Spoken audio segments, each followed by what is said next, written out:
God, oh God. Boy. I've been working all year. I just got my check. I'm about to spend it all on me.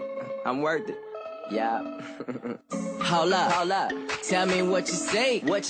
Pull up. Swerve. Watch these freak. Watch them say what up. Hey, what's up? It's Noah Taborda here on Blake and Noah, LA to Chicago, our 15th episode. I'm here with my co-host, Blake Devine. Blake, how you doing?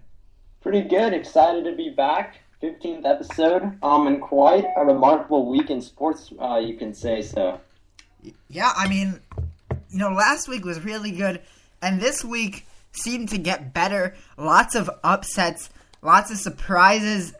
It's just every week, it seems like every week is competing with each other to try to best each other. It's just been phenomenal so far this year.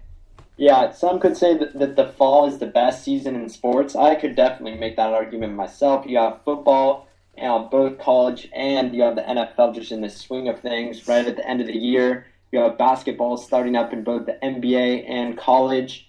And then you have hockey and you have soccer, which are always kind of going on. Not hockey, but soccer. There's just so much to talk about, and I'm excited to get ready to talk about it today. Yeah, we're in the stretch run of the NFL. We're in the final 2 weeks of college football.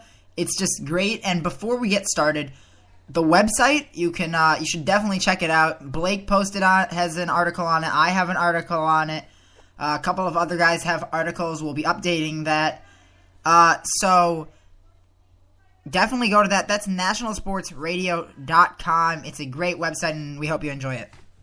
Yeah, and then also, if you guys would like to call in today, the number to call is 224-563-8444. One more time for you guys, 224-563-8444. And we love your opinions, your sports advice, and all your questions. And be sure to not be afraid and just call in. We had a record 3 callers a few weeks ago, and we're hoping for even more today if we can get so. Yeah, and of course, also Facebook page, Blake and Noah, LA to Chicago. We're up to 97 likes, so let's get 3 more. All we need is 3 of you guys to go and like it, and we will be at 100, which will be a great milestone, hitting so many milestones, and we're so happy for all of your guys' support. So keep on supporting us, and we'll keep on bringing you the best shows possible. Yeah, and with that, we're going to start off with college football. A great Saturday yesterday in football, and there were just so many massive games going on. We're going to start with the biggest one of all, and that was the showdown between Baylor and Oklahoma State. Nobody saw what was going down in that game. Oklahoma State just absolutely routed number 4 Baylor, knocked them out of the BCS title picture, 49-17 victory in Stillwater, Oklahoma. The Cowboys improved to 10-1 on the season, while Baylor falls to 9-1, and now it really seems like those Oklahoma State Cowboys are now the favorites and in the driving seat in the Big 12 race, and it really does seem like they're going to win the Big 12, when just like last night we were thinking about Baylor in the national title. Well, now they might not even win the Big 12. What do you think of this, Noah? Well, phenomenal game for Oklahoma State. For Baylor, disappointing. And their offense, which is, some would say one of the greatest offenses we've ever seen. They are first still in points for, but look at their past scores. And they were only held below 50 once. And that was against Kansas State. Besides that, listen to these scores. 69, 70, 70, 73, 71, 59, 63. Just phenomenal. And then you get to Oklahoma State and they put up 17. Those aren't numbers of a star team. Oklahoma State came in, after losing a tragic game against West Virginia. And they decided, you know what? We are not going to let that one loss ruin our season. They went on to win that game. And it's massive for a team that I don't think a lot of people thought were going to be able to win the Big 10. The Big 12. Yeah, there we go. Coming into the year. And now they've shown everybody, yeah, we can. And they did it. They changed quarterbacks, and it still works for them. But on Baylor's side, I'm very disappointed in their performance. I guess some would say that they were without star running back Lace Seastrunk, but still, either way, not a good performance from Baylor. Yeah, you got to give your credit to Oklahoma State's quarterback Clint Shelf. A career day against Baylor, and one of the biggest games probably of this guy's life. Just threw for 370 yards and 3 touchdowns. He was absolutely perfect. Bryce Petty could have been knocked out of the Heisman race with this performance. He played great, don't get me wrong, but the blowout loss to Oklahoma State could have knocked him out of the Heisman hunt, which is really unfortunate for this player who's had an outstanding year so far, but not able to come up with a big victory. And some could say he's out of the picture now with that. And Noah, what do you think about Bryce Petty's chances of winning the Heisman after this blowout loss? Well, Bryce Petty in his junior year, phenomenal player, and it was tough for a player when you already have a running back like Lace Seastrunk and Shock Linwood that are both so good at running the ball to be able to win. When you have 2 good running backs, you think, well, we're obviously going to run the ball, but no, they have that other side of their attack in Bryce Petty, and he's thrown so well, only 1 interception in that game, in a game against West Virginia. And then, of course, against Oklahoma State, 359-yard passing, 2 touchdowns, and he's still in the race. But the big difference between him and the rest is that he isn't as electrifying. He doesn't have the stats. And once you put a loss on that, it's just too hard to compete with a guy like Johnny Manziel, with a guy like Jameis Winston, with guys like Braxton Miller, all of those players. Just too much for him. Yeah. That's Oklahoma State for you. I think they're a potential team that's going to maybe get the automatic Big 12 berth into the BCS. And then Baylor, they might be trying to get an at-large bid after this loss, which is really weird considering we were all talking about them having a dark horse shot at that national title game. But now we're going to move on to another upset, and I'm talking about number 5 Oregon here. Just a rank behind this Baylor team, another team just absolutely getting blown out on the road and losing any chance they had of getting either to a BCS game or the national title game. Before this game versus Arizona, all their players were talking, such as DeAnthony Thomas and the star wide receiver, who I cannot pinpoint his name right now, but they were talking about how they've already played in the Rose Bowl and they're deserving to play in the national title game. And when you start talking about stuff like that before a game, you're just not getting yourself in the right mindset for a game. And Arizona came in, yes. We have a caller. Oh, let's see who it is. What's your name? My name is Bradley. Okay, and what do you want to talk about? I just wanted to know what you guys thought about Derrick Rose's injury. Derrick Rose's injury. I'm going to let Noah talk about that one. I'm definitely going to talk about this one. Well, obviously, me being a Chicago fan, it's heartbreaking for me to see him go down again. And what makes me even angrier is the Bulls fans, and I'm going to say that in quotations, Bulls fans, that are saying, Derrick is terrible, he gets injured. Well, you can't blame him for getting injured. That's not under his control. It's not like he woke up yesterday morning, or 2 days ago in the morning and said, I'm going to get injured today.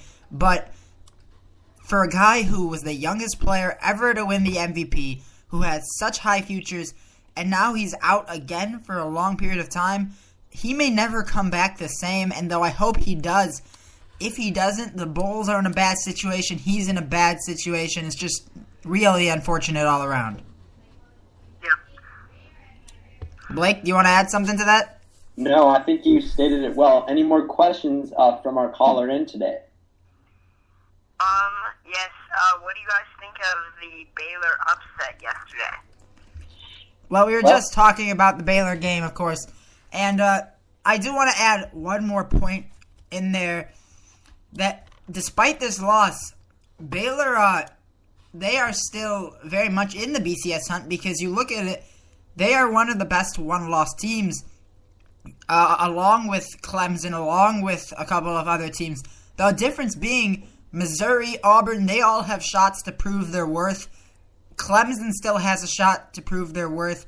And then, of course, you have the undefeated teams down there. But Baylor, they didn't look good, and they really do have to rebound if they want to save their season. Yeah, and Bryce Petty's Heisman chances are over, in my opinion, after his performance, or his team's performance last night. Okay, thank you for calling in. Call in anytime. All right, thank you. Well, that was Bradley on the phone. Nice of him to call in today. It's nice to get callers, and you guys should not be afraid to voice your opinion on our show today. But let's get back to business here. And we're talking about Arizona upsetting Oregon 42-16 yesterday. This was an outstanding performance behind Arizona's running back, Kadeem Carey, 4 touchdown runs. Talk about a guy maybe coming on for a dark horse Heisman run.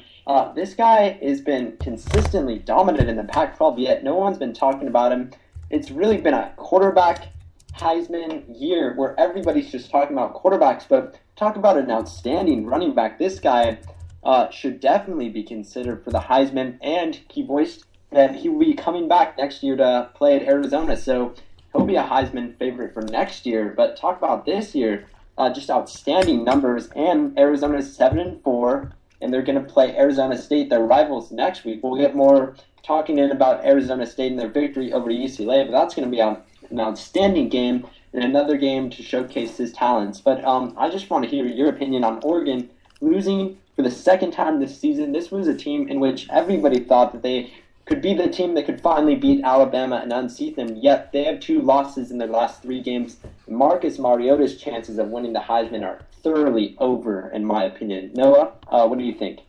Well, I don't think they're thoroughly over. I don't think they are over, but they are certainly diminished. You look at all of the quarterbacks, only one of them, or all of the Heisman candidates, only one of them is undefeated, and that's Jameis Winston.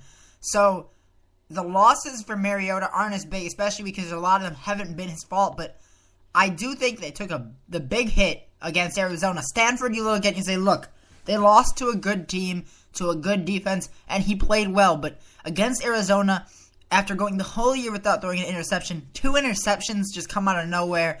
It just wasn't his day. He wasn't able to run the ball very well. And, he struggled running the ball the past 2 games as well. Marcus Mariota taking a big hit. You look at Oregon now, after losing to Arizona, and it wasn't just the loss that really surprised me. It was 42-16. I knew Arizona had it in them to beat Oregon. I knew they had the potential to do it, but 42-16 is substantial. And I don't know what's wrong with Oregon. They're out of the BCS hunt now. I mean, after losing to Stanford, they still probably would have made a BCS bowl. But now it just seems like there's no way they're going to be able to do that. So I don't know what they're going to do.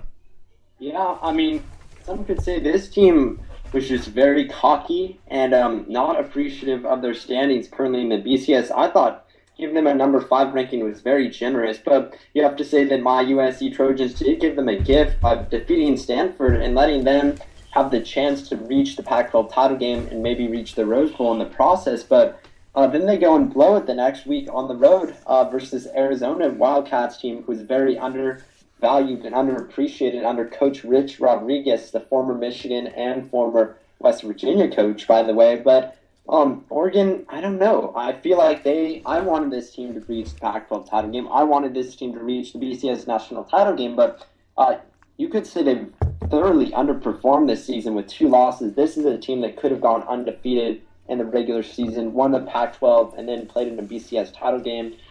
Yet now they're down with 2 losses, and I don't know, they have a really long shot of reaching even a BCS game, which is very disappointing for this team under their new first-year head coach after Chip Kelly left for the Eagles last season.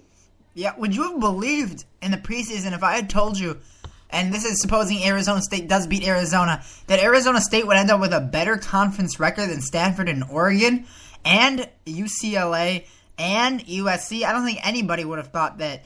Yet they have, and it's been because Stanford and Oregon, Stanford beat Oregon, and Stanford, though, has lost 2 games, one of which they probably shouldn't have lost against Utah, and then against USC in a game they really had to win, but didn't, and they got lucky that Oregon now lost a game they had to win and didn't. This has been a really underperforming conference, and the only team I've been impressed with besides Arizona State is USC because of their second half.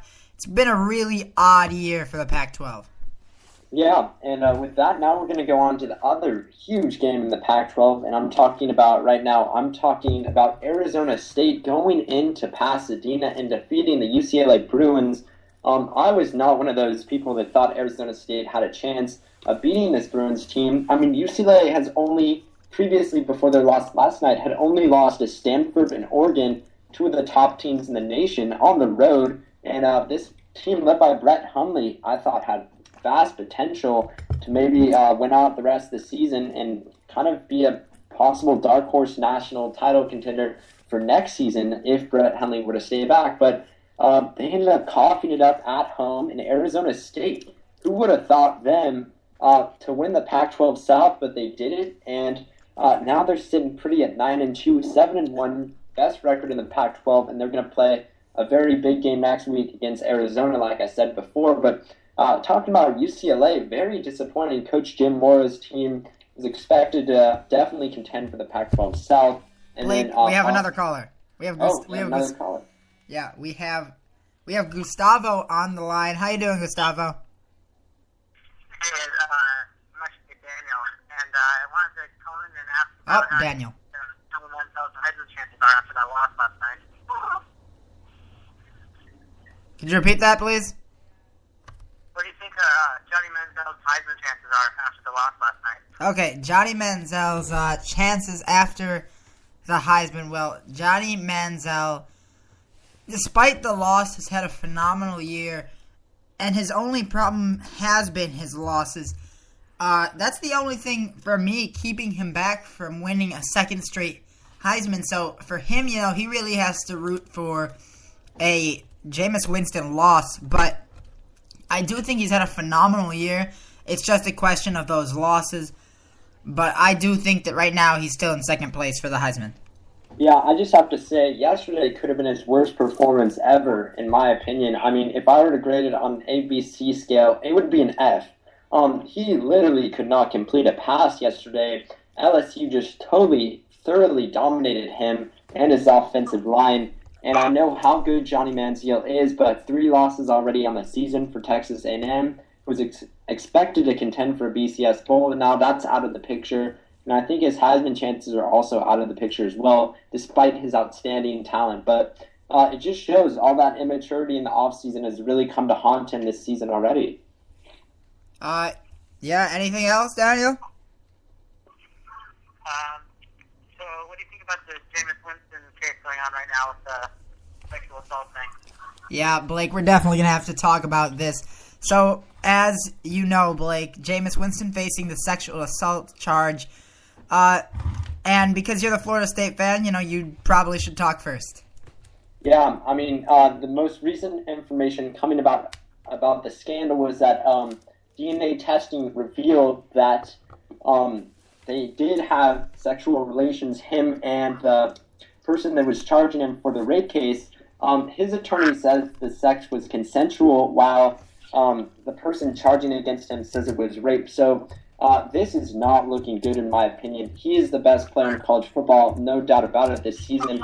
But they say that they're going to come to a ruling sometime close to after Thanksgiving. So that's basically saying that he could be ineligible for the game against Florida this Saturday, and which could really, really hurt Florida State's chances of winning the national title. I still think even without him, they could win versus Florida and then maybe pull off the ACC title. But they would just get annihilated in a BCS title game without Jameis Winston. And my gut tells me that he will be suspended for the rest of the season. Don't mark my words with that one, but my gut is really hurting right now. And he's my favorite player to watch in college football, and I do not have a good feeling about how this case is going right now. So, just to say this, the FSU suspension code, this is what their policy says. In the event the student-athlete is charged with a felony, absent extraordinary circumstances as determined by the administration, he or she will not be permitted to represent FSU athletics, etc. But, of course, it does say they're in extraordinary circumstances, so there is that small possibility that because of this year they decide not to suspend him. But if they do, I still think they'll go to a BCS national championship. You just saw Florida get beat by Georgia Southern. They better win that with or without him.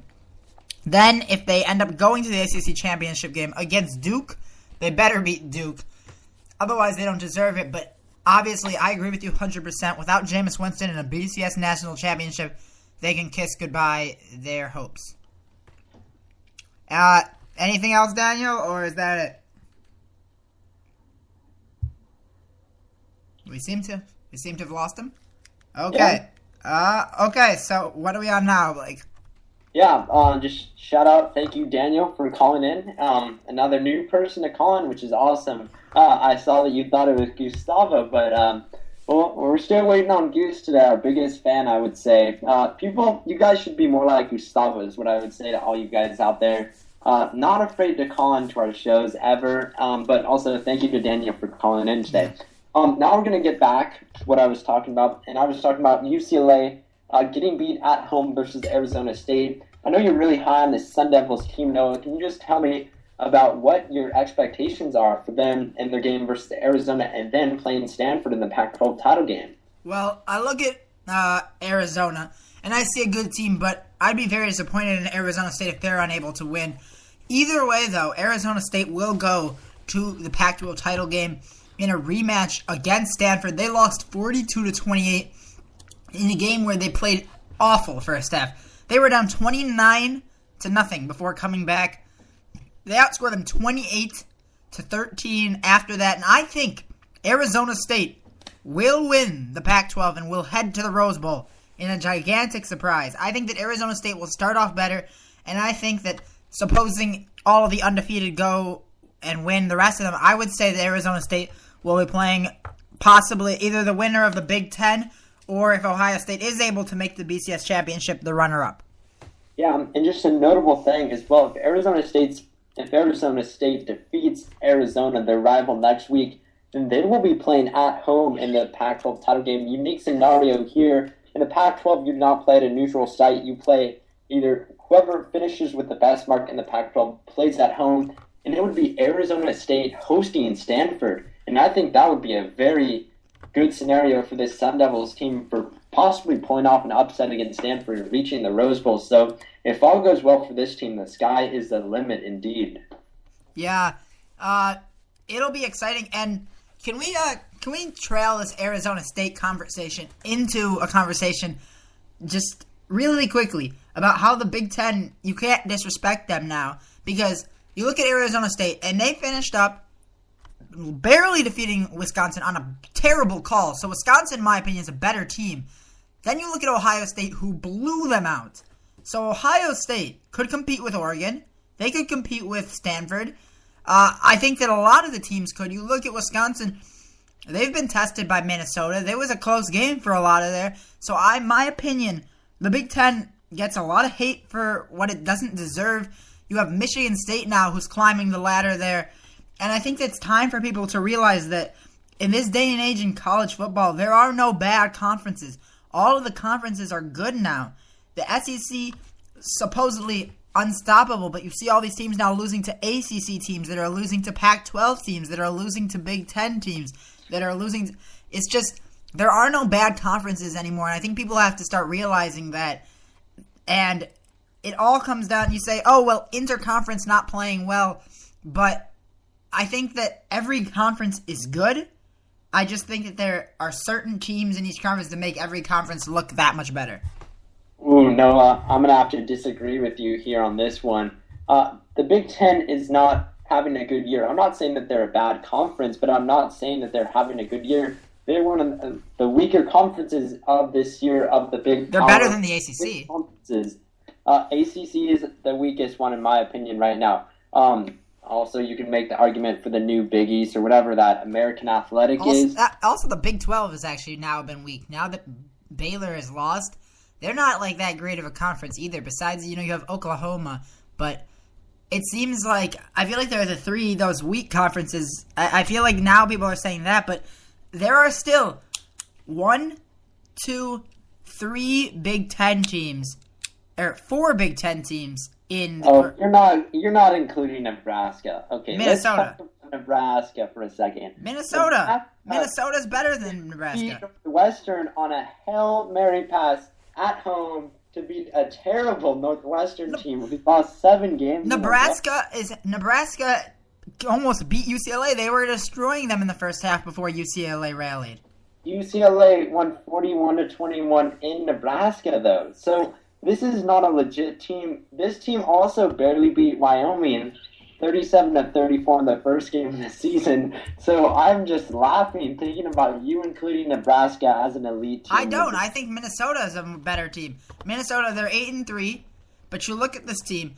They lost to Michigan, Iowa, and Wisconsin. I'll give them the Michigan loss bad. Iowa, though, has held basically every team in check for a lot of the game.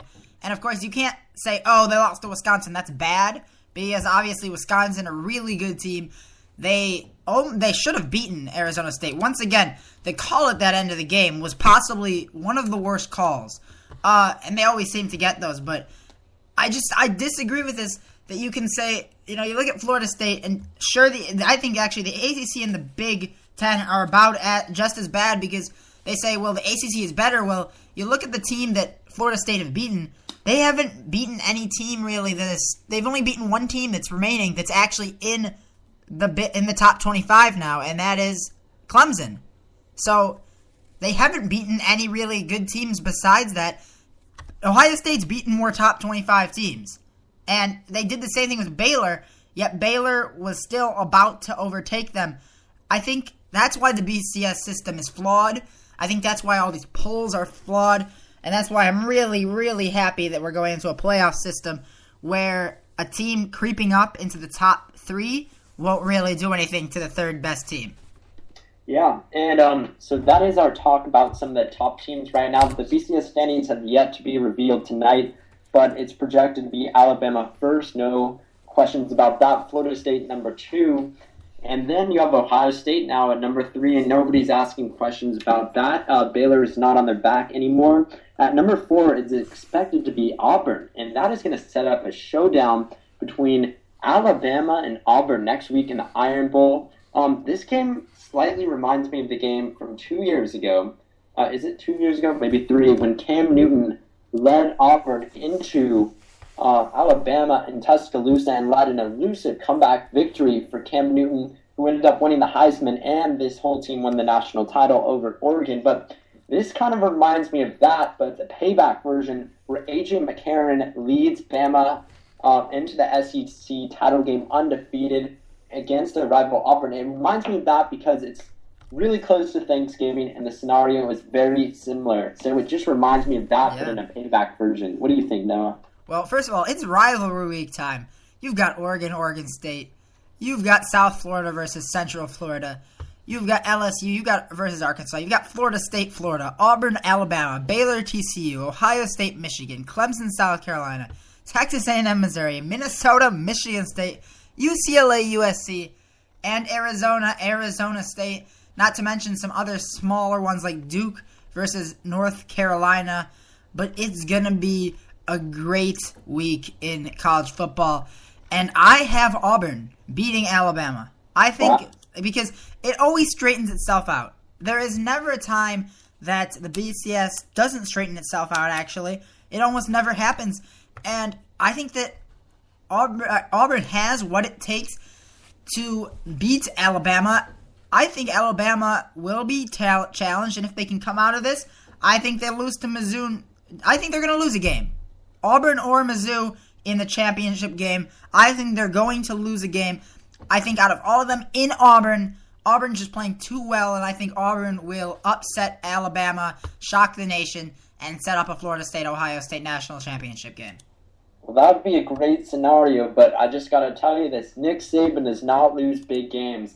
We have seen countless times throughout these past 4 seasons where Alabama has won 3 out of the last 4 national titles. We've always constantly doubted this team. I have figured out after their defeat of Texas A&M and Johnny Manziel, you never doubt Alabama in a big game. They will always come through. When they do lose, they lose to teams that are sometimes inferior, and it's just kind of a freak thing, like Johnny Manziel going off last year in Tuscaloosa towards the end of the season. But they still ended up back in the national title game and ended up winning that eventually. But Nick Saban's team is always way more prepared than the other opponents. They always have a lot more talent, you could say, and they're just so trained for these big games, and they always come up victorious on most circumstances. So I would not doubt Alabama. They're a scary team. I have to disagree with you. You say that Texas A&M was inferior, but Texas A&M, like you say, oh, well, they just went off on them, but that's a big game. That's losing a big game. They got lucky. They made it there. They lost a game that year. You go to 2011, and obviously they were really good, and they got lucky once again. They lost to LSU, and luckily every other team lost, and they were able to get in there because they beat Auburn. So, once again, they get lucky that the BCS system was there. You go to 2010, they were unable to make it because they lost to South Carolina, and then in the big game against Auburn, number 2 Auburn, they lost again. So they lost another big game against Auburn at the end of the year. I think this Alabama team has gotten lucky at times. They are the best team. You can't take that away from them. They have won 3 out of 4, but I think that they should be favorites going in, but I think Auburn has what it takes to shock the nation, just like Stanford did. Going to Stanford, Oregon, people said, Stanford's good, but Oregon is just too good for them. And you know what Stanford did? They said, I don't know what you're talking about, and they beat Oregon. I think Auburn will do the same. I think Gus Malzahn has what it takes. Yeah, I just want to shout out one more scenario to you, Noah, but we quickly have to do this because we have to move on to basketball now because we're running out of time constraints. But if Auburn were to beat Alabama, and beat them handily, by the way, what would you think if they leapfrogged Ohio State and got into the BCS number 2 slot behind probable Florida State? What would you think of that? It would be a disgrace to football, and that would just make everybody know, thank God the BCS system is gone. Because a team like Ohio State, if they go undefeated for what would be the second straight year, and they don't make the national championship game where there's no other undefeated except for Florida State in a Power 6 conference, I give up on the BCS. Happy that the playoffs would be there. It would just be ridiculous. Though I do think Auburn is a good team. You don't put a one-loss team in a Power 6 over a no-loss team in a Power 6. Oh, and really quickly, one more scenario. What if Florida State were to lose against Florida, Auburn were to beat Alabama, Michigan were to beat Ohio State? What happens with Fresno State and Northern Illinois? They still will not get put in that game. You'd get a number one loss team, which would be one of those teams. If all 3 of those teams did lose, which is highly doubtful, not going to happen. You would slot back one of those teams into that title game, and then you would obviously add another team, possibly, say, a Baylor, maybe even a Clemson. I don't know. It would be very interesting, but I really doubt that scenario would happen. That would be fun, though. That would be a great. I kind of want to see that. I want to see all of them lose, and then see just a complete non-Power 6 national championship game. Yeah, that'd be quite the scene, but I doubt it would happen. But, I agree with you. Yeah, we now have to move on to college basketball. We're gonna have to do this section a little briefer. I'm making up words here. A little briefly, because we spent so much time on college football, just so much to talk about. But Noah, what can you tell me about Louisville losing to North Carolina? This is a team that lost to Belmont last week at home. They were able to win today and, win this game 93-84. Very good victory for this Tar Heels team. Noah, what can you tell me about the game today? Yes, since we are short in time, we'll just go straight to our overrated or underrated or just right. And I'm going to talk about Louisville first. And I'm going to say Louisville is overrated.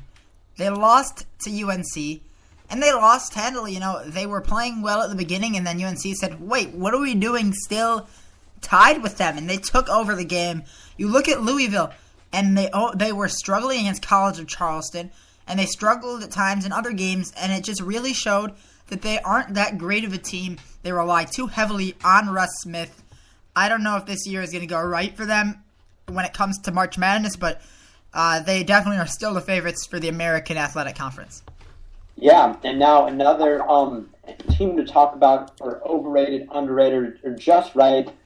This is a team that we're always going back and forth on. Michigan is playing today right now, but some could say that this team has lots of potential. I'm one of those people, don't get me wrong. But others see this team as highly disappointing so far and very underrated. You look at this team right now. Michigan is sitting pretty at number 14. on the season. They only have one loss, that loss to Iowa State. And then they barely defeated Florida State in their tournament, and right now they're playing Charleston in a tournament in Puerto Rico. But tell me about Michigan, Noah. What do you think? Well, I see Michigan, and I'm going to say they are overrated. They lost Trey Burke. They lost Tim Hardaway.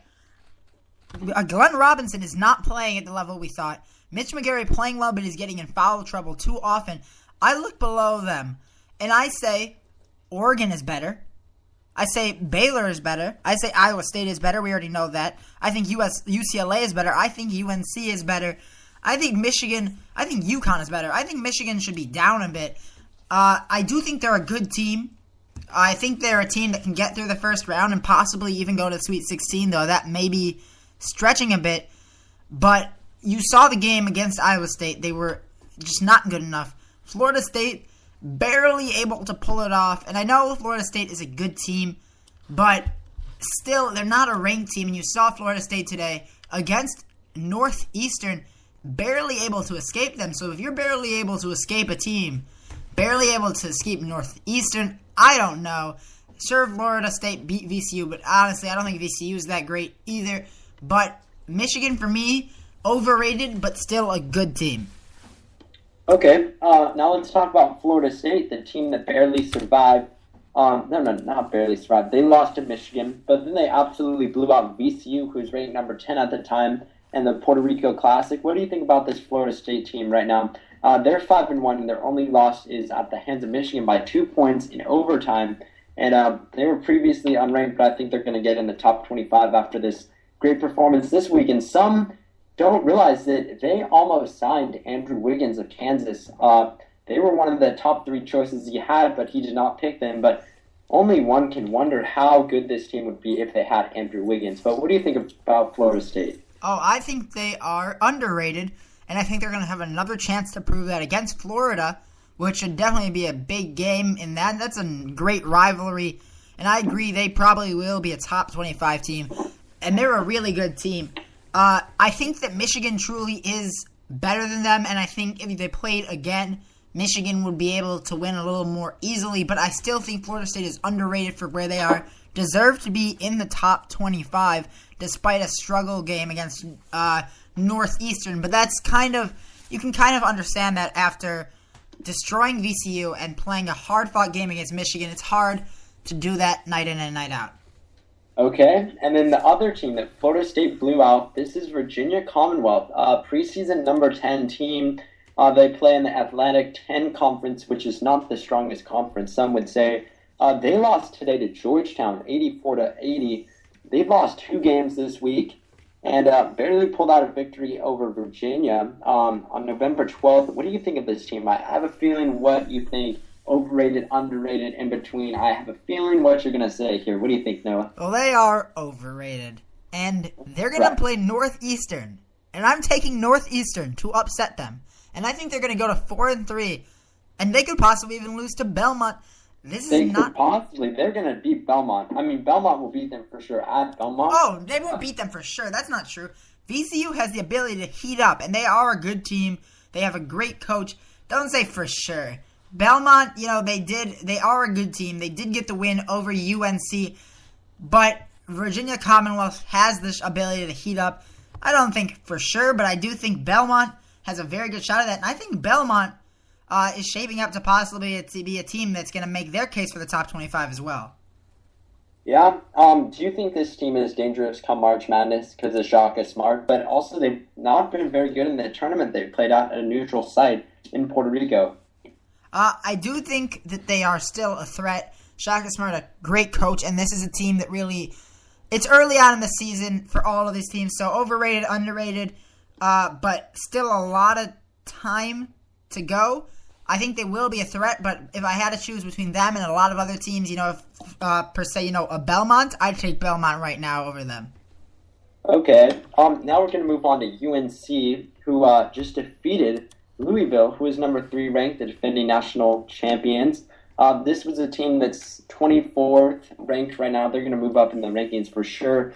But they did lose to Belmont at home, 83-80. That could have been a fluke performance, or it could have been a sign of something. maybe to show in the NCAA tournament against an inferior opponent. What do you think about this team? Well, They're going to play at Michigan State on December 4th. Yeah. Finally, I have it just right. I think they're at the right point of hype, and I think you're going to see it against Michigan State and against Kentucky that they're good, but they're not underrated, and they're definitely not overrated because they just beat Louisville. So I think they're just right. I think they're getting the right amount of hype. I think they're a good team, a developing team, but not yet an elite team. Okay, we're going to move over to Memphis now. Yes, the Memphis Tigers, Derrick Rose's alumni. Sorry story about Derrick Rose. We'll talk about that with the NBA section, but this is a team, oh man, it just brought me to the college football section. Noah, just tell me about Memphis in college basketball, and what do you think about this team after getting just blown out versus Oklahoma State? Well, I think that they are overrated again, and I think they're a good team once again, but you saw against an elite team like Oklahoma State, they were no match for them. I think they'll do better against Florida and against Connecticut, but I think they'll get blown out by Louisville. I just don't think this team is ready to step into the limelight, ready to become an elite team. They are still a pretender when it comes to eliteness, and for right now, they are overrated. Okay, now we're going to move on to your hometown Buckeyes, your favorite team. Try to not be too biased here, Noah. But let's talk about this team right now. Aaron Kraft is their leader, no doubt about that. Definitely in contention to win the Naismith Player of the Year award. So far, this team's number 8 ranked, and they're 4-0. And they've looked very good so far. Their signature victory, a win at Marquette. But some could say, other than that victory, they really have played nobody. They haven't been fully challenged, other than that game versus Marquette again. But a pretty easy preseason schedule, some could say, before they start Big Ten play. And some could say they could even go undefeated. What do you think, Noah? Well, I think they are just right again. I think that's a big win over Marquette. And I think things are shaping up well for them. I think they're playing better than Michigan. I think they're playing better than Wisconsin, which really leaves only one team above them right now in the Big Ten, and that's obviously a team that is really good at Michigan State. And I think they're just right at 8th. I don't think they are a Final Four team, but I don't think they're a Sweet 16 team. I think they're right there on the cusp of an Elite 8 team. I think they are good where they are. Obviously, if they lose a game in the preseason, I think you have to reassess it, unless it is that game against Notre Dame. But if they are able to go undefeated, I think they're just right where they are, and I think this team has a good future. Yeah, okay, let's move on to another Big Ten team. This is Indiana. Yes, we all know about Indiana last year. Very disappointing season, preseason number 1. But let's talk about this year's team. Unranked coming into the preseason. They go and play in the 2K Classic at Madison Square Garden, and they narrowly lose to Connecticut in the championship game. They had beaten Washington, who's a very good team from the Pac-12, 102-84, just a pure blowout. Where do you think they should be sitting right now? Well, I think they are underrated. You saw that game against Washington where they just were phenomenal, and it was much in part to star freshman Noah Vonleh, and of course, one of the point guards who replaced, what's his name? Who was the starting point guard? I can't remember his name. Victor Oladipo or Bubba, whatever his name was. I gotta look this up. He was the point guard. I just can't remember his name right now. Point guard. Not Watford, is it? I'm pretty sure his name was Bubba, to be honest. Bubba? But I could be wrong. Oh, Jordan Hulse. There we go. Oh, totally off. Was there a Bubba on that team? Cody's? No. I don't know. I believe there was, but yeah. Bubba. No, I can't find one, but possibly. I don't know. Okay, let's move over to Colorado really quickly. I'm surprised when I saw the script today that you were putting this team as an over-under team to kind of consider, but they're sitting at 6-1 right now. Obviously, they haven't started a Pac-12 schedule yet, but their only loss was their first game this season, a neutral site game versus Baylor. They only lost by 12 points in that game, but they've won all their games since against not really high-quality opponents other than maybe Harvard, but where do you think this team is? I think they are underrated. They lost to a good Baylor team led by Isaiah Austin, Corey Jefferson, and Brady Heslip. And they are a good team led by a player that is a first-round draft pick in Spencer Dinwiddie. This team has a lot of potential. I think that they have a shot at contesting in the Pac-12. You look at this, in the Pac-12, the best team, obviously Arizona, followed by UCLA and Oregon. I think Colorado could contend possibly to beat out Oregon as the second best team, but definitely a fourth best team, and maybe by season's end, a top 25 team. I definitely think they are a team that can get past the first round in the NCAA tournament as well.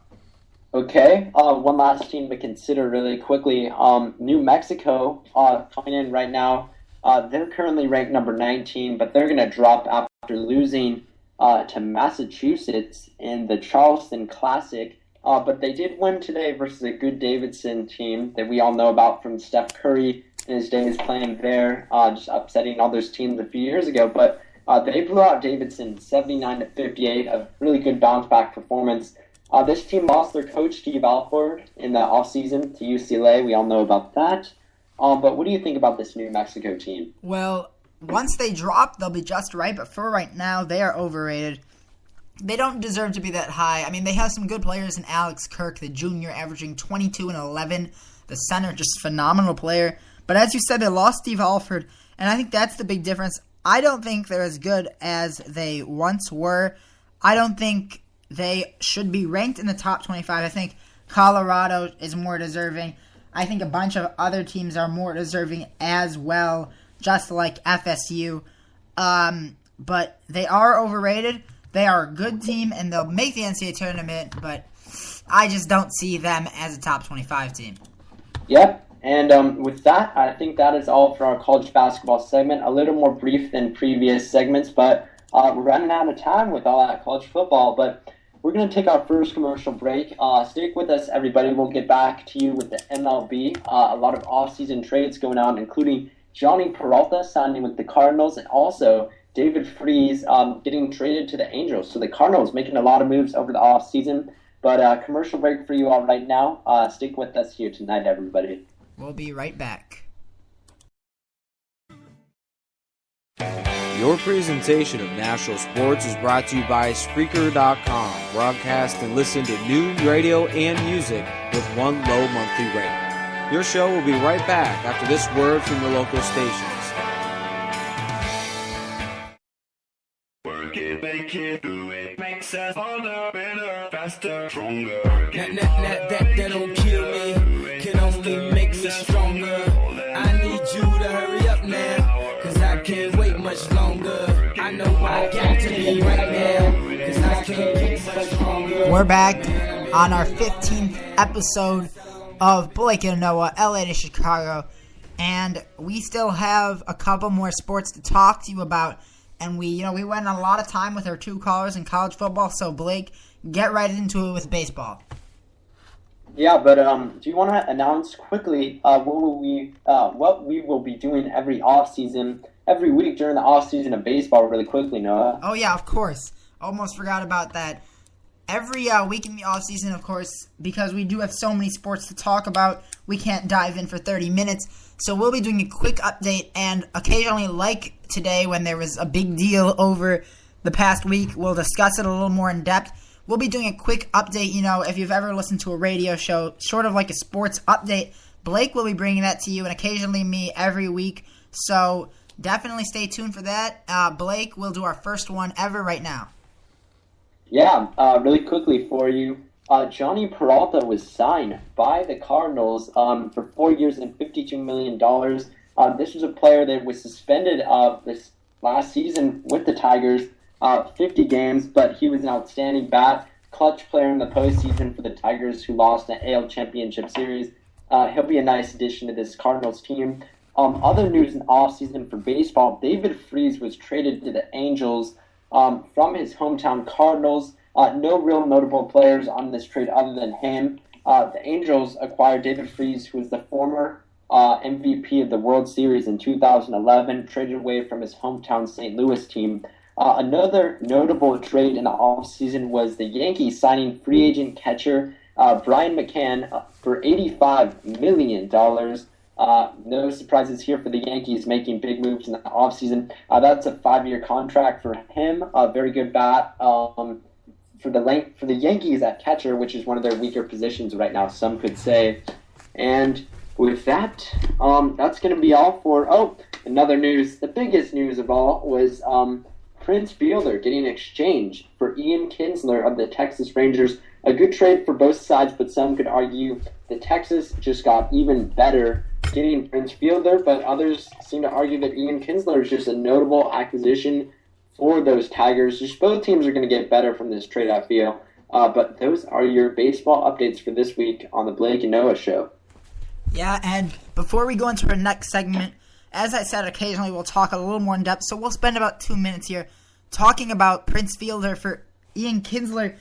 And as you said, some people think the Rangers just got a lot better. Well, I'm going to say that both teams got an equal side of this because I think that the Tigers got a talented young player in Kinsler, gave them a potent infield now, just lacking a first baseman, but if they can bring in a first baseman, they will be very good. You know, you put that with Iglesias and a couple of other people. They've got Nick Castellanos. They just freed up so much cap room. I believe it's $70 million in cap space in the deal. So I think now they have the money to go out and get a big player. And I think that the Rangers made themselves once again one of the best teams. And I think the Tigers gave themselves the ability to bring in a couple more talented players and possibly make themselves a team that can compete for a World Series next year. Yeah, and another rumor out is that the Tigers are going to try to get Mike Napoli of the Red Sox to sign with them at first base, and that would make for a very impressive infield that would include Jose Iglesias, obviously Miguel Cabrera, and now Ian Kinsler. That would be a great offensive powerhouse kind of an infield for this team. Yeah, and you already look at this roster.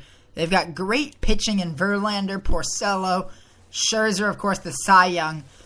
You add now Ian Kinsler in there. Third base will be Nick Castellanos or Miguel Cabrera. If they sign... Well, here's the other thing. They could sign Napoli and put him at catcher, which I believe if they sign Napoli, they should do. Because Nick Castellanos is a third base talent who's very, very, very good. One of the top recruiting talents, so I think he should play there. Torrey Hunter in the outfield along with Austin Jackson. This team has a lot of potential, and I think they made a lot of good moves. And then when you look at Texas also getting a lot better with the addition of Prince Fielder to go along with Adrian Beltre, Elvis Andrus, Jurickson Profar, and Alex Rios. Yep. And with that, that's going to be all we have for today on the Major League Baseball segment. Had to go through it quickly, but look forward to our quick rundown for the baseball offseason. But now we're going to move over to NFL really quickly here.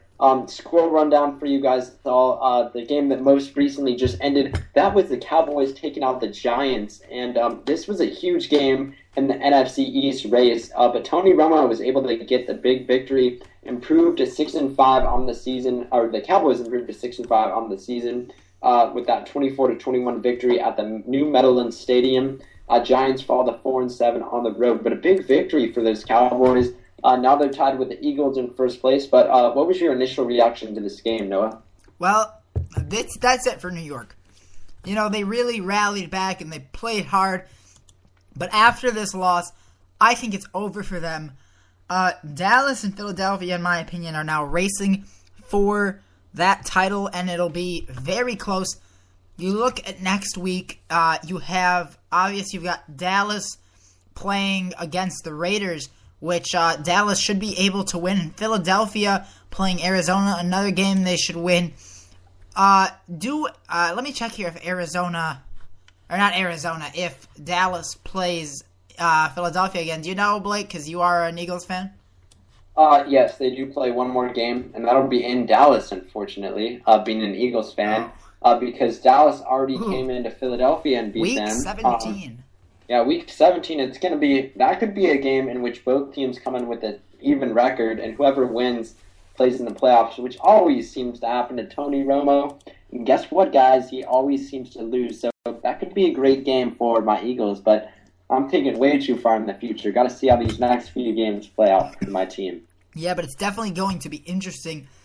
And I think the Eagles have a great shot, especially if Nick Foles continues to play as well as he does.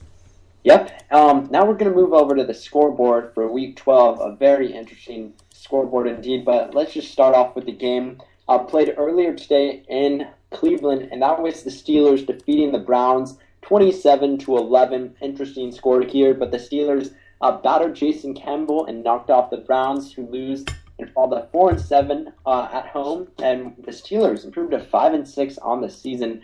So turning what was thought to be a very disappointing season into a season in which they can hold their hearts upon with their great performance so far. The Buccaneers defeated the Lions today in an upset victory played in Detroit. Lions fall to 6-5 on the year, while the Bucs improved to 3-8, 24-21 victory. And the Bucs picked off Matthew Stafford 4 times, which was just terrible for him. And the Lions just looked very disappointing. Another interesting game today was played between the Vikings and the Packers. We'll get more in depth on this in a second, but Vikings tied the Packers at Lambeau Field. This is very rare when we have ties in the NFL, but it happened today. I do not get why we have ties, but we'll talk about that later. Like I said before, Vikings improved to 2-8-1, and Packers improved to 5-5-1. It just sounds weird saying that, but that's how it is in the NFL with the overtime rules. The notable big upset of the day was the Chiefs falling to the Chargers at home in KC, 41-38, just a shootout here. But the Chargers and Phillip Rivers were able to stun the Chiefs at home. Chargers improved to 5-6 on the season, while the Chiefs fall to 9-2, second consecutive loss for that team and Andy Reid. Another game was the Rams defeating the Bears, 42-21. Rams improved to 5-6 on the season, while the Bears fall to 6-5 on the year. Panthers and Cam Newton, another victory for this team, 7 straight, by the way. Able to beat the Dolphins in Miami. A very clutch performance by Cam Newton, leading a late drive to sustain the victory, 20-16. They improved to 8-3 on the year. Dolphins fall to 5-6. The Ravens, the Super Bowl champions, they're now 5-6 with a 19-3 victory over the 5-6 Jets. Flacco throws 2 long touchdowns as the Ravens drove the Jets in that one. Texans fell to the Jaguars 13-6. Texans now 2-9 on the season, and the Jaguars are also 2-9. Just 2 awful teams, but especially terrible for the Texans, who lose to a team such as the Jaguars at home with the score of 13-6 in that one. Titans were able to defeat the Raiders 23-19. Fitzpatrick put the Titans back in the playoff hunt with this victory. They're now 5-6, while the Raiders fall to 4-7 on the season. Cardinals just absolutely drubbed the Colts 40-11. Another NFC West team just drubbing the Colts in this one. Cardinals improved to 7-4 on the season, while the Colts lose and fall to 7-4 as well. And Bruce Arenas beat his old team as the Cardinals crushed the Colts in that one. We already talked about the Cowboys and the Giants. Yes, Cowboys are now 6-5 and Giants are 4-7. And then the Thursday night game, and that was a game between the Saints and the Falcons. Saints were able to come up with a victory in that one, barely over the Falcons in Atlanta, 17-13. Saints improved to 9-2 on the season, while the Falcons fall to 2-9. And then we have our game tonight, the Brady and the Peyton Manning game. Yes, this is the biggest game since last week's Sunday night game, which was Denver versus KC. This is going to be played in Foxborough tonight. 7-3 Patriots against the 9-1 Broncos. 14th matchup between these two great quarterbacks who will definitely make it to the Hall of Fame. And then we have our Monday night game between the Washington Redskins and the Colin Kaepernicking San Francisco 49ers. 2 teams with quarterbacks that have had disappointing seasons, and 2 teams that have been kind of disappointing this season, some could argue. But that is our scoreboard for this week. Noah, what were your impressions on the scoreboard from this week? A tie. That's how many times do you have to see a tie? And I understand, obviously, it's upsetting that it was my Packers that ended up in a tie, but we rallied back, much in part to Matt Flynn. Thank you, God.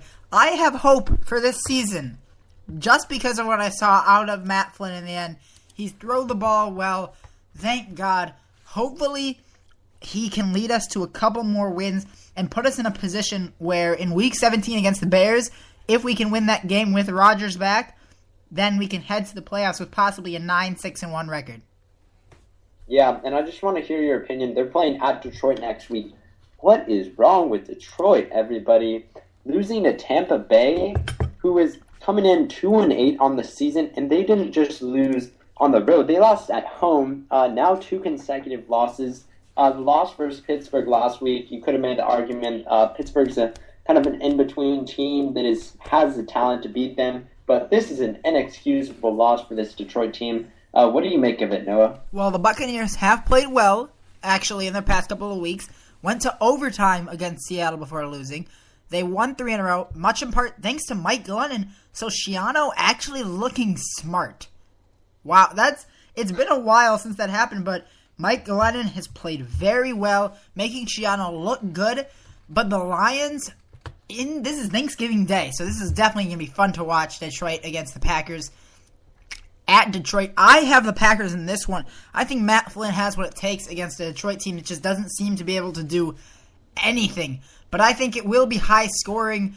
I think it'll be a classic Thanksgiving Day, and I expect a great game. Yeah, and then quickly, let's just talk about Cam Newton here, carrying the Panthers to their 7th straight victory. I watched this game, and I was just, Carolina was having a terrible game, and then still they come up with a victory. This shows this team is for real. They're legit. They can have a bad weekend, or a bad week, and a bad game, and still come up with a victory. This just shows this team is going to be dangerous come playoff time. Watch out for Cam Newton and the Panthers. Noah, what did you take away from this game? Yeah, well, obviously preseason, I'm going to continue to gloat about this because I said that they would be a good team, and they are. And teams that struggle and still come out of the game are the best. You can't be a great team without knowing how to struggle through a game, because then when you play against good teams and you don't know how to struggle, you won't be able to do it. I think that their big tests are the 2 games against New Orleans, but just phenomenal as Cam Newton was able to carry them to the victory, showing real maturity and his ability to be an elite quarterback. Okay, and then I have to ask you as well, Noah. Indianapolis just looking so bad against NFC West opponents. 2 out of the last 3 losses have come to NFC West teams, and I'm talking about the 38-8 loss at home versus St. Louis, and then today 40-11 losing at Arizona. This team is a team that can beat all the good teams, but they just cannot come away with those easy victories, losing to San Diego, losing versus Miami at home. They're sitting at 7-4 right now on the season, but what do you make of this team? Just way far ahead in the AFC South, but come playoff time, if they're not able to beat the easy teams, how are they going to fare against the legit ones? Well, I think they are a good team, but they are starting to fall apart. 38-8 to St. Louis, 40-11 against Arizona. I mean, the other 2, San Diego 19-9. It was a tough game, and they were unable to come out of it, but they bounced back against Denver. The Miami game 24-20, just a small loss, but these games, this is ridiculous. They have to figure this out fast, because they have Cincinnati coming up, and they've got Kansas City coming up, and if they cannot beat these teams, it's not going to be good, because they lose to Tennessee next week, and we have a playoff race in the AFC South. They got to pull it together right now, or they could find themselves possibly even missing out on a playoff spot. Yep, and with that, now we're going to head over to a team that we always end up talking about. We just need to stop. This is the last week I'm going to talk about the Texans, but Jaguars defeated the Texans today. We're always talking about how much potential this team had, but this just elevates it to a whole nother level. Losing to a team like the Jaguars, it's their 9th straight loss of the season. Just only mustering 6 points at home. Just so atrocious. Everybody just needs to get fired on this coaching staff. Just a horrible, horrible season for this team. So much talent preseason. Obviously lost Arian Foster for the year due to injury. Matt Schaub struggled. But just so many things going wrong with this Houston Texans team. What do you think of it, Noah? Yeah, well, they're just a bad team. No way around that. But they are the Detroit Lions of this year. let's look at their scores. So they win the first two, and you're thinking, okay, well, they just struggled through them. But then they lose to Baltimore, but they lost to Seattle in overtime, so they make that close. They lost to Kansas City by 1, so they make that close. They lost to Indianapolis by 3, so they make that close. They lost to Arizona by 3, so they make that close. They lost to Oakland by 5, and that's close. And they lost to Jacksonville by 7. They've lost every game close. So, though their record is terrible, they know how to keep it close. And look what Detroit has done this year. Despite struggling of late, they've actually made themselves a team in the right conversation. It's just a question of knowing how to win games. And unfortunately, that's the most important thing, is getting the W's. And Houston just unable to do it. Houston, we have a problem, is what you could have said. Mm-hmm. Okay, could we quickly preview the two games we have left? Obviously, Peyton Manning and Tom Brady, two outstanding quarterbacks, great careers. They faced each other 13 times. A ton of AFC West, or not AFC West, just AFC Championship meetings. Big games all around, great coaching. What do you make of this game tonight? Well, I think the Broncos will exploit flaws in the Patriots, but I do expect it to be a good game and a shootout. But Broncos are the better team, and Broncos look like the best team in the NFL to me. It's going to be a good game, but, you look at the Patriots, and they have had too many holes, too many weaknesses. The Broncos almost never get exploited, and you look at their records, there's 2 losses difference, there's 2 wins difference. Broncos are the better team. Okay, and then there's our Monday night game. Very interesting storyline here. You have Kaepernick, who's been very disappointing. You have Robert Griffin Jr., Robert Griffin III. Why did I just say that? But I don't know. He's been very disappointing as well for the Redskins. They're 3-7. They're way out of it. San Francisco is 6-4. They have a good shot at making the playoffs, but they've been highly disappointing compared to last year's Super Bowl run, Super Bowl loss. Whatever you say. Noah, what do you make of this Monday Night Football game played in Washington?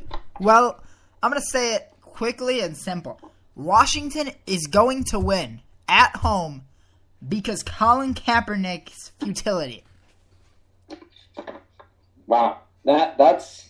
I don't know about that one, Noah. I have to disagree. Just due to San Francisco's talent, they're angry. They're coming off of 2 straight losses against teams they should have beat, in my opinion. But I don't know about that one. Redskins. Okay, I can understand you picking them, but teams they should have beaten, they don't deserve to beat New Orleans. New Orleans is the best team right now in the NFC. Just how they're playing, I think they would. I think they have a good shot at beating St. Louis in St. Louis. Or not St. Louis. They have a good shot at beating St. Louis. Yes, they have a good shot at beating St. Louis. If they didn't have a good shot, they shouldn't be a good team. But no, okay, wait. Can we just talk about the Saints-San Francisco game? I was referring to the late penalty call. Did you see that call? I believe San Francisco would have won the game if not for that late roughing the passer call on who was it? It was one of their defensive linemen. Did you see that call on Noah? Yeah, I agree with you that it's a bad call, but I still think that in the end the call was made, and I still think New Orleans is a better team. And then the other game, Carolina, they definitely didn't deserve to win that one. Carolina manhandled their defense, and it made their whole offense look terrible. That offense looked just awful against Carolina because Carolina is the hottest team in football and the most dangerous at this point. Despite struggling against Miami, their defense just too good to be overlooked. Mm-hmm. And some could say that San Francisco's schedule is looking pretty nice to them right now if they were able to turn it around. The only really challenging game is going to be at Arizona and then at home versus Seattle on December 8th. But, yeah, I mean, San Francisco still has time to turn it around before the postseason. Yeah, and another thing is, you look at Seattle's schedule. If they lose against New Orleans, that would be a second loss. You look at the rest of the schedule, you have the game against San Francisco. If they lose that game too, then they play New York, who always has the potential to win. It's going to be interesting in those games because, you could possibly see them slipping up right now. It's all about how they play in the next couple of games. Of course, Arizona never easy either, and they struggled against St. Louis. So I think that they still have the potential of possibly not winning the division. It comes down to those games against New Orleans and that game against San Francisco. Yep. So we're gonna have to wrap up our NFL section for this week. We had some good conversations and we were pretty brief, which was good compared to other times that we've gone way over time, but pretty good there. And now we're gonna move over to the NBA, Noah's favorite sport, basketball and professional basketball, but not a happy time to be a Chicago Bulls fan. And my friend Noah, what do you make about the Derrick Rose injury? Just tell me all about the details on that one. Well, before we go in, really quickly, we have to do NBA music, which we will do the same thing as always, remember the name, which also gets played at Bulls games. So this is kind of related. So let me play the music real quick.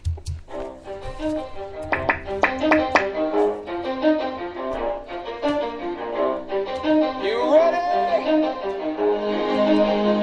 Let's go. Yeah. I'm just going to skip to the actual part of it. Here we go. It's like this, yo. This is 10% luck, 20% skill, 15% concentrated. Okay, I'm good. Yeah, well, that is our basketball music, and it just gets your brain just flowing and the blood just going, and you're ready for basketball. And we're going to start with the biggest story in basketball this week, and that is Derrick Rose's injury. Noah, tell us all about that one. Well, Blake, first of all, you sure you're not a poet? I'm pretty sure you just rhymed. I think you just said, I think it gets like something going and your blood flowing. That was good. That was a good one. Yeah, I'll help Fort Minor write a new song. Yeah, I feel like that's their only song they've written. But to the Bulls, it's awful. Like I said before when we had a call, it was just tough. I really, really wanted Derrick to finally be able to come back, and he was starting to score 20 points. He was getting into the 20-point marks, and of course, gets injured. It's looking like he's the next Tracy McGrady, whose career is just going to be ruined by injuries. And I want Chicago to play well, but at the same time, maybe we should just lose, because we have started losing now. Maybe we should just lose and end up with Jabari Parker. I don't know. It's just tough for me. It's really upsetting, and I know that all of the Bulls fans right now just really struggling. You know, basketball has not been kind to us over the past year. Yeah, and losing 121 to 82 yesterday versus the Clippers, who are a very good team, but almost a 40-point loss for this team on the road. What did you make of this game yesterday? Well, it just shows that without Derrick, and this is actually big, without Derrick and Jimmy Butler, we're not that good. Clippers just manhandled us. Clippers are a good team. They're a great team, but still losing by 40 points unacceptable. Yep. Now I've got to move on to another team that's just absolutely been terrible. Brooklyn Nets. They lost their 5th straight game today versus the Pistons. They're now sitting at 3-10 on the season, just so terrible. I expected them to be a definite NBA Finals contender. Now they're just way out of it, and it's definitely time to panic, in my opinion. Noah, what do you think?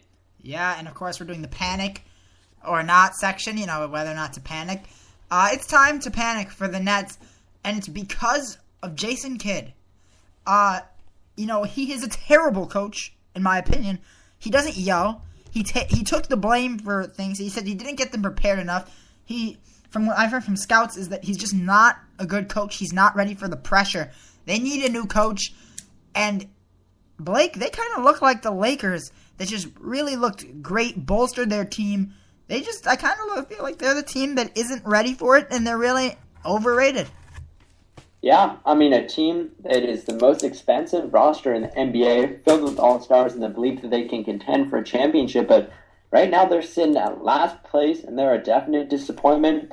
And Kevin Garnett, he's the leader of this team, despite him not being the best player, but he's the vocal leader in the locker room, and he just says times are tough right now, so not much else to say for this team. And then you go across the street at Madison Square Garden, then Mike Woodson, the Knicks coach, is saying, it's not time to panic, but the Knicks are 3-9. And in my opinion, it's panic time in New York for both teams. What do you think, Noah? I agree, and it's not going to get any easier for them. Their record is going to get significantly worse in a couple of days. They go on a 3-game West West Coast streak like the Bulls did. And the Bulls are better than the Knicks. They beat them. And now they're going to take on Portland, who beat the Bulls. They're going to have to take on the Clippers, who manhandled the Bulls. And they're going to have to take on Denver, who also beat the Bulls. It's not going to be good. Luckily, either Brooklyn or New York will get a win when they play each other on December 5th. But for both of these teams, tough times ahead.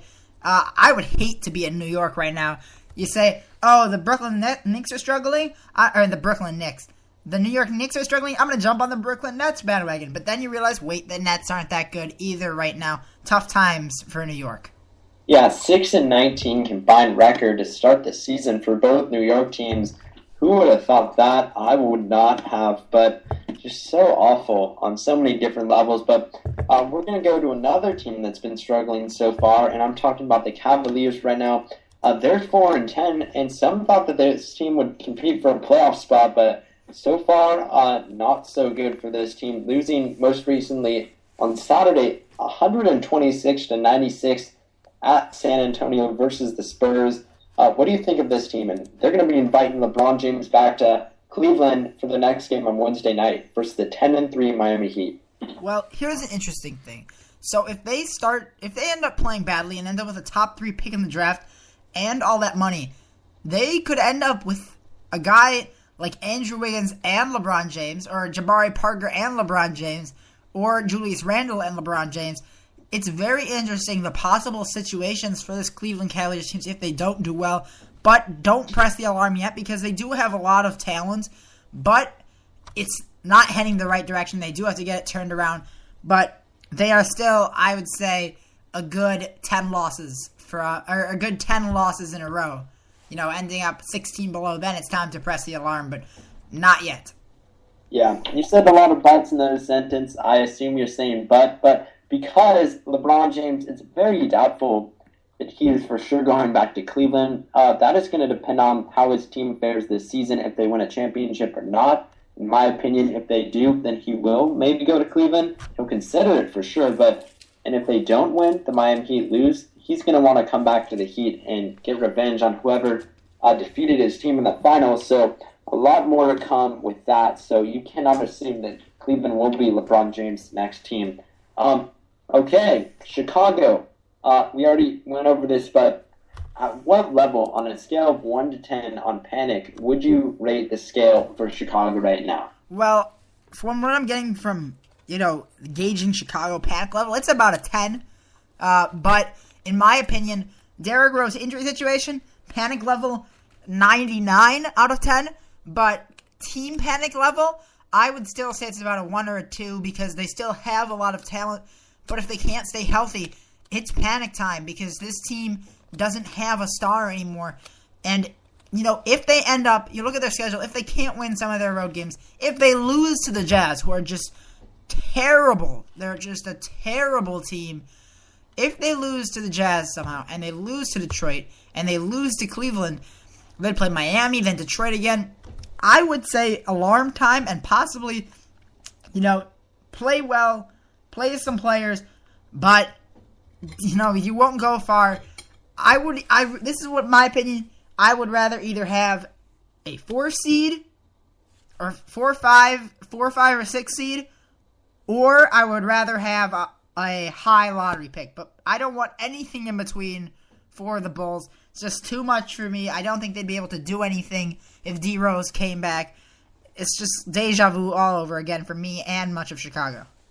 Yep. Now we're going to go over the Timberwolves. This was a team that started off 6-3 on the season, but they've been struggling of late. They lost at Denver, then they won the next game versus Boston, then lost 2 straight versus the Clippers and at Washington. Then they beat Brooklyn, who's terrible, 111-81. And they most recently lost at Houston, 112-101. Now they're 8-7 on the season, looking kind of around the spot where we projected them to be. But I don't know, sitting at 6-3, some thought this team could maybe compete for the West and get maybe a higher 1, 2, or 3 kind of a seed. But now they're sitting around the 8th seed range. What do you think about the panic scale for this team? Panic scale 0, because you look at the teams they've lost to. Houston is a really good team. Los Angeles is a really good team. They also lost to the Clippers again, who are a good team. Golden State they lost to. They lost to Washington, who is a developing team, has actually played relatively well. They lost to Cleveland when Cleveland was on fire. And they lost to Denver, who are bad. So I think that they're only unexcusable loss, but this team, too much potential in Kevin Love, Nikola Pekovic, and Ricky Rubio to press the alarm, especially when they're still well in the race for the playoffs. Yep. Now it's the panic scale for my hometown Los Angeles Lakers. We're right now at 6 and 7. Personally, I don't believe the panic scale is at anything. We shouldn't even be considering this team a panic scale because they defeated Golden State on Friday night without Steph Curry and obviously without Kobe Bryant, and they won that game 102-95. They're 6 and 7, almost 500, and then Kobe's going to be coming back in a few weeks. So this team is sitting pretty. I'm not sure what they're doing winning ball games right now, but maybe they're trying to get in the playoffs. Thought that chance was maybe over after a pretty bad start at 4 and 7, but they won 2 straight, and there was just no panic scale in my opinion. But Noah, I want to hear your opinion on this Lakers team. Okay, panic scale against good teams? Nothing. They don't have any panic against good teams. Playing well. Panicked against mediocre teams? 3, and panic against bad teams, or panic against mediocre teams, about a 9, and panic against bad teams, about a 3. They're playing well against good teams. They beat Golden State. They beat Detroit. They beat Houston. They competed with San Antonio. They've competed in most of their games against good teams. They beat the Clippers. But then you go against mediocre teams like Dallas, like New Orleans, like Denver, and they lost all of them. I don't think they should panic. But once again, in a division, in a conference that is so highly contested, if they don't make the playoffs, they will screw over their future. Because first of all, there are teams in the East that are in the playoffs, like Philadelphia, that are 6 and 9. So they would still end up getting, the first 2, 3, 4, 5, 6, 7, 8, 9. They're the 10th pick in the draft. That's not what they need to get any better. They either make the playoffs, or they get a top 5 pick, or their season is a failure.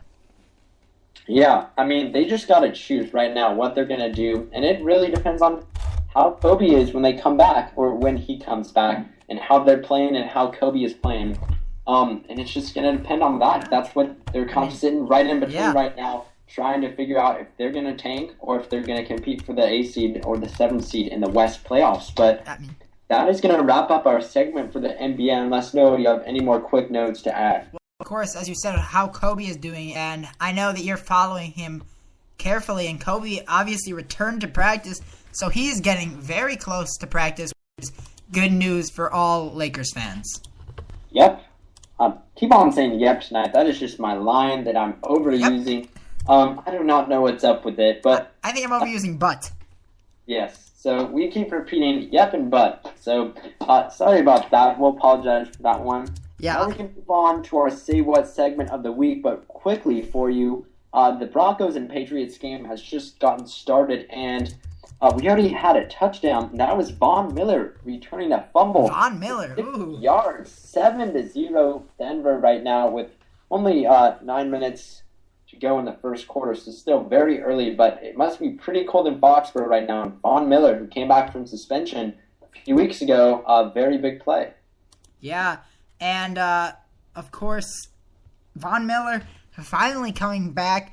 It's big for Denver, especially when they want to improve their defense. This team is just so good. Patriots can't afford to make mistakes like that, and unfortunately they did. Yep. Now we're going to go on to our Say What segment of the week. Noah, what have you got for us? And also, let's hear that Say What I was just about to say that. Cue the Say What intro. So, did you break up with Lauren? No, I didn't. As a matter of fact, she's coming over for dinner tonight. Say what? Okay, time for our Say What segment, and we're going to start in honor of Jameis Winston with a flow chart from sportspickle.com, and it's called, Is the Athlete Accused of a Crime Guilty? So, Blake, I'm going to ask you the questions, and we're going to start with the first question, and we'll just take Jameis Winston. Is he a good player? No doubt, definite, great player, you could say. So, yes. And does he play for your favorite team? Yes, he does. Florida State, my second favorite team in college football. So, yes. Well, then, if he is on your favorite team, And this is in, of course, the opinion of the fan. He is not guilty. The media is blowing this way out of proportion, and they don't have any of the facts. His accuser is just jealous and trying to get rich and famous. He didn't do anything. Plus, what the hell happened to innocent until proven guilty? Or is this not America anymore? And so a lot of bias toward a very good player on a hometown team. But let's just see. I mean, athletes are sometimes treated as if they're above the rest of society, which I don't think is always right. But it's going to be interesting to see how this goes down. And it's just terrible timing for Florida State and Jameis Winston to have this case come up right when he's in the thick of the Heisman race and in the thick of the BCS title hunt. Yeah, and I want to do another story that I wasn't going to do originally, but I just saw this. It's the crappiest fantasy team in America, Week 11. This team put up 33 total fantasy points, forgot to put in Tony Romo. So they ended up with C.J. Spiller, Reggie Bush, Cecil Shorts, Golden Tate, Julius Thomas, only player in 10 points, besides their kicker, Mike Nugent. Just awful. It's a ridiculously low score. And there are also it was 32.3, some leagues with the .3s. Only player to get in double figures was Drew Brees. Just some bad teams. There was one, though, that was really, really high. Put in Drew Brees, T.Y. Hilton, Riley Cooper, Andre Ellington, Giovanni Bernard. Great week for them. But these teams, I don't know what these owners are doing. It's just weird when you only end up with 33. I mean, sometimes even in the league, you and me, Blake, are in, people forget to put in their players. But even then, they're not putting up only 33. That's just awful. I've seen 19 by our buddy Ian, who does not set his lineup. Always set your lineup. It's a sign of respect for your other teammates in your league, but that's a whole nother different story. Noah, what can you tell me about Mark Sanchez, a.k.a. the Pick Six, and his new haircut? Well, it's just awful. He has cornrows. We're definitely going to post that on our Twitter as well as the Facebook page, because this is just ridiculous. And I'm considering setting this as the image on Spreaker for this show. The cornrows of Mark Sanchez. He looks just awful. It's just ridiculous. He looks hilarious. And my point is, he's not black. He doesn't look good with cornrows. It just doesn't look good. Mark Sanchez every decision he makes is bad. Butt fumble, all of that. It's bad when he's the first post on the national sports website when the butt fumble is that. That's how bad that play was. He's just not a smart guy. And maybe he's quitting football for a career in hip-hop dancing. Who knows? Maybe it'll work out better for him. Exactly. He's going to feature with Pitbull. That's what it's going to be. What would his rapper name be? Mark... I don't know. P6? Pick 6? Yeah, P6. Pick 6. I don't know. We'll get back to you on that one next week. But we are on to our last one, and that's not because of the story. Jerry Jones said, and he's 71, by the way, that he's going to be holding position for the next 15 to 20 years. What was funny about that, he says, I think I've done my best work with the Cowboys in the past 15 years, and in the past 5 or 6 years, we've done really well until the end of the season. I think it's funny more that he said the last 15 years he's been doing well. Well, what have the Cowboys done in the last 15 years? This is a team that was a storied franchise that has just been disastrous. I don't know what he's talking about. He's got to get his facts straight. Yeah, what is up with the owners in Dallas? You have Mark Cuban, you have Jerry Jones, and they're two of the most involved owners in their respective sports, always making headlines for making bold statements. But I don't know what to think about these two teams. It must get wacky down there in Dallas. No experience.